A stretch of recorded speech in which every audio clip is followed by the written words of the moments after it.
Good morning. Ngasigi ko akoigi runes ki reading habiting yengsi ko haidi runes symbol sigi ko symbol gi energy na kari message porake habado ngasigi oina adumaina habiting yengsi ko sida leire ko akoigi symbol ne se ko dagi sidagi ani katang lawthokse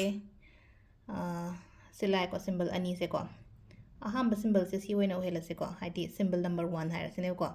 sisina symbol number 2 1 haira se ko haidi 1 2 sida leire ko haidi 1 2 just aingonda khatang ko haidi hek yeng bada ine pamjaba symbol yenga se ko nung machu di kemta keno to difference leite ko haidi nung gi machu di chap manare only just symbol se dang haipetang khallo haidi aham be symbol se khansira natraga ani shubagi symbol se khansira haibado ko adugi matung ina ai haijarage ko haidi kari guidance lege ngasigi oina ahambagi symbol ko ahambagi symbol se koigi se lai se ko haidi sigi symbol se koina haidi mai ga daga keno haitare ko mangal ga oina poro poina oi ko haidi sigi symbol se lag matam da haidi both light and heat kumba lak pa dumaina oina oi ko sigi lights haidi mangal amala agadi kai kamain to gada ge haidi clarity ama oi bodo haitare clarity ama poro pa dinga ngai chamam naraga leirami pot mayam do haitare ko lights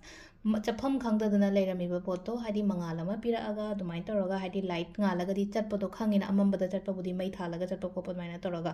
aduga ngasai gi heat sinam aina haije ko heat ka light ka hai ko heat sinam haidi punsi je ahomba ma porapodo ko transformations kumba kai kumba dumaina porokpo ko ado sida hai tare ko haidi sida haidi sorgi blessings su leiba dumaina oina oi ko ado spiritual awakening kana hai tare ko haidi light tin kari kra sugumba su khatang believe to biyo haidi light tin thaja believe to haiba yatradi ngasai khoiramo haiba nate ko haidi mamang da mayam thangdu katpa khotpa adu khatang na lining ba nate ko haidi aina phammaga ngatang aigi workplace da phammaga shor ning jabudu su haidi lining ba makhala mane ba ko adu sida lere ko ahambagi symbol sigi meaning se matangi akoigi symbol se na ko sida mu haidi symbolize to ise kaino hai kan yam powerful oba runes ni ko sise ꯑꯩꯈꯣꯏ ꯌꯦꯛꯄ ꯌꯥꯏꯀꯣ ꯑꯩꯅ ꯌꯦꯛꯄ ꯈꯣꯠꯄ ꯌꯥꯏꯅ ꯍꯥꯏꯕꯗꯣ angel numbers ꯏꯕ ꯑꯗꯨꯃꯥꯏꯅꯀꯣ ꯍꯥꯏꯗꯤ ꯔꯨꯟꯁꯤꯁꯨ ꯅꯣꯡ ꯐꯥꯗꯣꯛ ꯑꯗꯨꯝ ꯌꯦꯛꯄ ꯌꯥꯏꯕ ꯑꯩꯅ ꯁꯨꯝ ꯌꯦꯛꯅꯤꯡ ꯈꯣꯠꯅꯤꯡ ꯇꯧꯔꯒꯗꯤꯀꯣ ꯁꯤꯗ ꯁꯤꯝꯕꯂꯥꯏꯁ ꯇꯧꯔꯤꯁꯦ ꯀꯩꯅꯣ ꯍꯥꯏꯕꯗ ꯐ꯭रीꯗꯝ ꯐꯪꯕ ꯍꯥꯏꯇꯥꯔꯦꯀꯣ ꯈ꯭ꯋꯥꯏ ꯐꯥꯔꯁꯇꯀꯣ ꯍꯥꯏꯗꯤ ꯐ꯭ꯔꯤ ꯑꯣꯏꯕ ꯐ꯭रीꯗꯝ ꯐꯪꯕ ꯑꯩꯒꯤ ꯒꯣꯜ ꯍꯥꯏꯇꯥꯔꯦꯀꯣ ꯑꯩꯒꯤ ꯗ꯭ꯔꯤꯝ ꯑꯩꯒꯤ ꯒꯣꯜ ꯑꯗꯨꯝꯕ ꯃꯌꯥꯝꯗꯣ ꯁꯛꯁꯦꯁ ꯑꯣꯏꯌꯣ ꯈꯣꯠꯂꯣ ꯍꯥꯏꯅ ꯑꯗꯨꯃꯥꯏꯅ ꯄꯤꯕ ꯑꯗꯨꯒ ꯌꯦꯠꯅꯔꯒ ꯂꯩꯕ ꯄꯣꯠ ꯍꯥꯏꯔꯁꯤꯅꯦꯀꯣ ꯑꯍꯟ ꯂꯃꯟꯒꯤ ꯀꯩꯅꯣ ꯀꯩꯁꯨꯝ ꯀꯩꯅꯣꯝ ꯌꯦꯠꯅꯔꯒ ꯂꯩꯕ ꯈꯣꯠꯄ ꯑꯗꯨꯒꯨꯝꯕ ꯃꯌꯥꯝꯗꯣ ꯀ꯭ꯂꯤꯌꯔ ꯑꯣꯏꯔꯛꯄ ꯑꯣꯏꯅ ꯑꯣꯏꯀꯣ ꯍꯥꯏꯗꯤ ꯒꯨꯗ ꯂꯛꯀꯤ ꯁꯤꯝꯕꯜꯅꯦ ꯁꯤꯁꯨꯀꯣ ꯍꯥꯏꯗꯤ ꯅꯝꯕꯔ 2ꯒꯤ ꯁꯤꯝꯕꯜꯁꯤꯁꯨꯀꯣ ꯑꯗꯨꯅ ꯍꯥꯏꯗꯤ ꯀ꯭ꯂꯦꯝ ꯇꯧꯕ ꯌꯥꯏꯀꯣ ꯁꯤꯒꯤ ꯄꯣꯠ ꯃꯌꯥꯝ ꯀ꯭ꯂꯦꯝ ꯇꯧꯕ ꯍꯥꯏꯔꯒꯗꯤ ꯍꯥꯏꯗꯤ ꯏꯁꯥ ꯏꯊꯟꯇ ꯈꯟꯖꯕꯗꯣ ꯍꯥꯏꯇꯥꯔꯦꯀꯣ ꯍꯥꯏꯗꯤ ꯁꯤꯁꯦ ꯐꯪꯅꯤ ꯌꯥꯅꯤ ꯑꯣꯏꯅꯤ ꯂꯥꯛꯀꯅꯤ ꯍꯥꯏꯕꯒꯤ ꯏꯁꯥꯗ ꯕꯤꯂꯤꯐ ꯑꯃꯒ ꯂꯣꯏꯅꯅ ꯑꯗꯨꯝ ꯁꯨꯝ ꯌꯦꯡꯕꯤꯌꯣ ꯅꯨꯡꯇꯤꯒꯤ ꯁꯤꯒꯨꯝꯕ ꯃꯌꯥꯝꯁꯦ ꯑꯦꯅꯔꯖꯤ ꯑꯐꯕ ꯑꯃ ꯂꯥꯛꯄꯁꯦ ꯑꯩꯒꯤ ꯅꯨꯃꯤꯠ ꯐꯅꯤ ꯍꯥꯏꯔꯒꯗꯤ ꯊꯕꯛ ꯏꯪꯈꯥꯡ ꯆꯠꯊꯣꯛꯄꯗꯁꯨ ꯋꯥꯈꯟꯗꯣ ꯅꯨꯡꯉꯥꯏꯗꯅ ꯅꯠꯇꯕꯤꯗ ꯍꯥꯏꯇꯥꯔꯦ ꯍꯥꯏꯗꯤ ꯉꯁꯥꯏꯒꯤ ꯁꯤꯒꯤ ꯇꯦꯔꯣ ꯀꯥꯔꯠꯇ ꯑꯣꯏꯔꯣ ꯅꯠꯇ꯭ꯔꯒ ꯔꯨꯟꯁ ꯔꯤꯗꯤꯡꯒꯨꯝꯕꯗ ꯍꯥꯏꯔꯁꯤꯅꯦꯀꯣ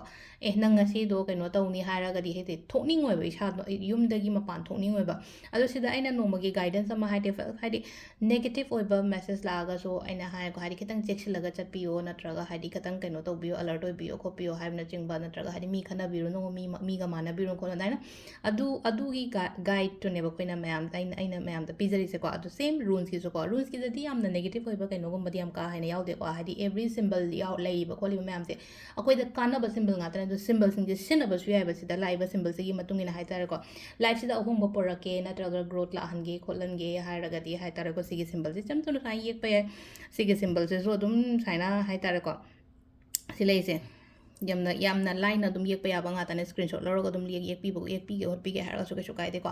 ꯑꯗꯣ ꯁꯤꯗ ꯂꯩꯔꯦ ꯑꯩꯈꯣꯏꯒꯤ ꯉꯁꯤꯒꯤ ꯑꯣꯏꯅ ꯔꯨꯟꯁꯀꯤ ꯔꯤꯗꯤꯡꯁꯤꯁꯨꯀꯣ ꯗꯦꯂꯤ ꯔꯨꯟꯁ ꯔꯤꯗꯤꯡ ꯀꯣ ꯑꯃꯨꯛ ꯌꯦꯡꯃꯤꯟꯅꯔꯁꯦ ꯃꯈꯥ ꯇꯥꯕ ꯍꯌꯦꯡ ꯊꯦꯡꯛ ꯌꯨ